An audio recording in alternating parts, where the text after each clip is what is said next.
Eliminating Iran's nuclear weapons capability is the stated goal of Israel's preemptive strikes on Iran. But does long-term stability in the region require regime change? And if so, how likely is that in this present conflict?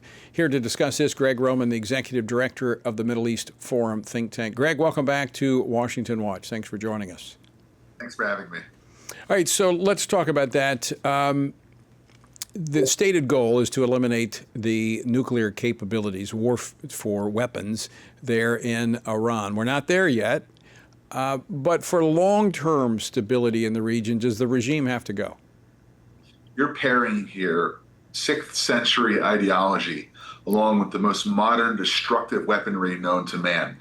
And so long as the regime has one of the other, whether it be nuclear weapons or whether it be the pernicious ideology, which seeks the destruction of the West, the elimination of Israel, seeking Jews and Christians to be second-class citizens in the Middle East, if citizens at all, if not their full genocide, then yes, you must get rid of both for them both to no longer be a threat, both to U.S. national security interests, but also to the West writ large. Okay, so let's start with the first one. What's it going to take to eliminate the nuclear facilities? That, I would think, is going to require U.S. participation. I don't know if it will require U.S. participation, to tell you the truth. I think that the U.S. participation is a bonus, but not a requirement to eliminate Iran's ability to manufacture and develop nuclear weapons. Let's look at what they've done.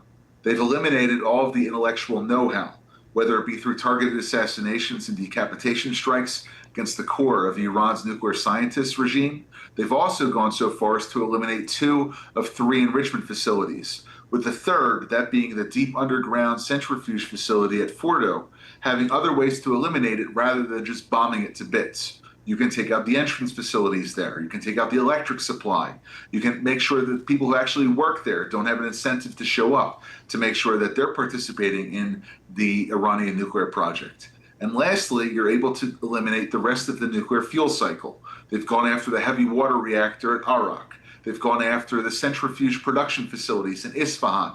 They've been able to go so far as to look at nuts to bolts along the entire way of the needs that Iran has to have a fully functioning nuclear enrichment program, to go all the way except for one key factor that they might have to make next week, which is going after Iran's sole nuclear reactor at Bushehr. But everything else they've been able to do by themselves, and I think they'll continue doing that. So let me ask you, Greg, does that set it back, or does that totally disrupt their ability to pursue nuclear weapons? Well, anything that's built and destroyed can be built again. We saw this with Pakistan obtaining technology from, the Pakistanis getting technology from Libya. We saw this in the acquisitions of P-1 centrifuges for the Iranian program, which eventually went into Natanz, which was just blown up a few days ago. We even saw that with the North Korean nuclear program. So if there's a will, there's a way, which is why the second part of the equation is equally important. And that's eliminating the regime which has been pursuing nuclear weapons. And again, it does not have to be something that the U.S. has to do, but for the Israelis, it would be a bonus if there was American participation. So let's talk about the regime change. I mean, that's going to require the participation of the Iranian people. It is. And you can largely see small elements now of the Iranian people actually starting to feel disenfranchised by their government because of the government's inability to provide basic services in the wake of Israeli strikes. Banks have been shut down.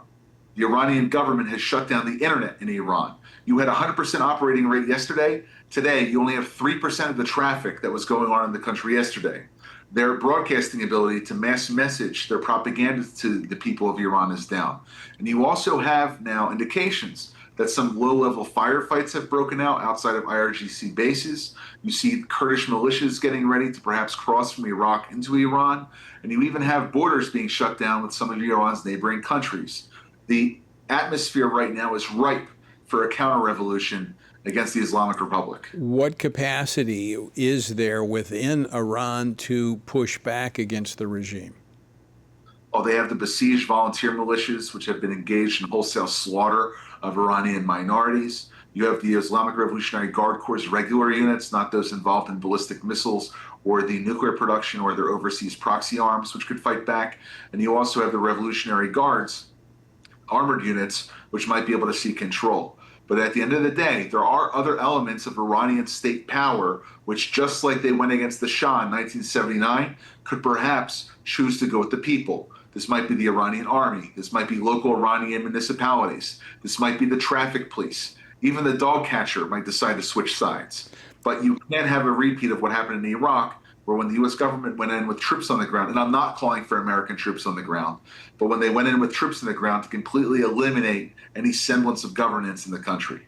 Yeah, just about a minute left. So does that lead to the door opening to democracy in Iran? I don't think that's for us to decide. I think it's up for the Iranian people to decide.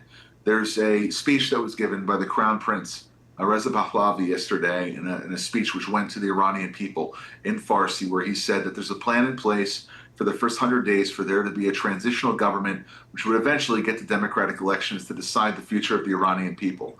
But right now, I'm more worried about a controlled implosion of the Iranian Islamic Republic. And then after that, focus on transition. This would completely reshuffle the political landscape of the Middle East. I mean, this would be, we haven't seen anything like this in a long, long time.